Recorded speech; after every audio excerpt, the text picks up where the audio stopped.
السلام علیکم، کیسے ہیں آپ سب لوگ؟ امید ہے کہ آپ سب لوگ خیریت سے ہوں گے۔ پلیز آپ لوگ فین کی آواز کو اگنور کریں اور ناول انجوائے کریں۔ عریش شاہ کا ناول شروع کرتے ہیں۔ لیکن ابھی تو کچھ دن رہتے ہیں نا ہماری ٹرپ کے، ہم اتنا جلدی واپس آ جائیں گے تو پھر مجھے کچھ نہیں سننا۔ تم نہیں جانتے خرم کتنی لاپرواہ ہے۔ تم بس یہاں آنے کی تیاری کرو، اب مزید ایک دن بھی وہاں رکنے کی ضرورت نہیں ہے۔ اس لڑکی کا کیا بھروسہ، اپنی اوٹ پٹانگ حرکتوں سے اپنا کوئی نقصان ہی نہ کروا بیٹھے۔ پہلا پہلا بچہ ہے، بہت احتیاط کرنی پڑتی ہے۔ اس نے گھر والوں کو بتا دیا تھا۔ وہاں پر تو جیسے عید کا سماں تھا، ہر کوئی بے تحاشا خوش تھا، اور انہی خوشیوں میں تائی امی کا حکم آ گیا تھا کہ خرم کو لے کر فوراً واپس گھر پہنچو، کیونکہ وہ نہیں چاہتی تھی کہ وہ پریگننسی کے حالت میں ایک تو اتنے ٹھنڈے علاقے میں رہے، اور دوسرا خرم کی موج مستیاں بھی تو ختم ہونے کا نام نہیں لیتی تھیں۔ اس لیے تائی امی کسی طرح کا کوئی رسک لینے کو تیار ہی نہیں تھی۔ ان کا حکم تھا تو انہیں جانا ہی تھا، لیکن خرم نے اس کی منت کر کے کہا تھا کہ وہ خود تائی امی سے بات کرے، اور اب وہ بات کر رہا تھا، جس کا نتیجہ یہ نکلا تھا کہ جہاں وہ پرسوں صبح جانے والے تھے، وہیں انہیں شام سے پہلے پہلے گھر پہنچنے کا حکم دیا تھا۔ اس کے اتنا کہنے کا بھی کوئی اثر نہیں ہوا تھا، کیونکہ وہ پہلے سے ہی جانتی تھی کہ یقیناً یہ بات کرنے کے لیے شریان کو ان کی لاڈلی نے ہی اکسایا ہے، اور وہ کسی بھی حالت میں اس پر رسک لینے کو تیار نہ تھی۔ گھر کے باقی سارے بچے خوشخبریاں سنا چکے تھے، انہیں تو بس خرم شریان کی طرف سے ہی کسی اچھی خوشی کا انتظار تھا، اور اب خوشی مل رہی تھی تو وہ لوگ ان سے دور تھے، اور ایسی خوشی میں وہ انہیں ہرگز اس سے دور رکھنے کا ارادہ نہیں رکھتی تھیں۔ نہ چاہنے کے باوجود بھی اسے حامی بھرنی پڑی تھی۔ وہ تو اتنی منتیں کر رہی تھی کہ بات تو کرو کوئی چانس بن جائے، لیکن کوئی چانس نہیں بنا۔ تائی امی اپنا فیصلہ سنا چکی تھیں، اور ان لوگوں کو ہر حال میں واپس جانا ہی جانا تھا۔ ان کا حکم تھا شام سے پہلے پہنچنا ہے، لیکن شام تک تو وہ نہ پہنچ پائے، لیکن رات کے تقریباً 8:30 بجے ان لوگوں کی گھر میں واپسی ہو چکی تھی۔ خرم نے بہت کہا تھا کہ اسے کچھ کھانے کو لا کر دے، لیکن تائی امی کا حکم تھا کہ ہوٹل سے کچھ بھی نہیں کھانا، پتہ نہیں کس طرح سے بناتے ہوں گے، ٹھیک سے صاف بھی کرتے ہوں گے یا نہیں۔ اب خرم اکیلی نہیں ہے، بلکہ اس کے ساتھ ایک اور ننھی سی جان بھی ہے۔ اف اللہ، اتنی پابندیاں! خرم تو ابھی سے ہی تھک گئی تھی۔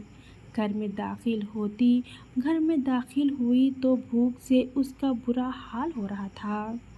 سب سے ملنے کے بعد اس نے سب سے پہلے کچن کا ہی رخ کیا تھا، جہاں اندر اسے عنایت کھڑی نظر آئی۔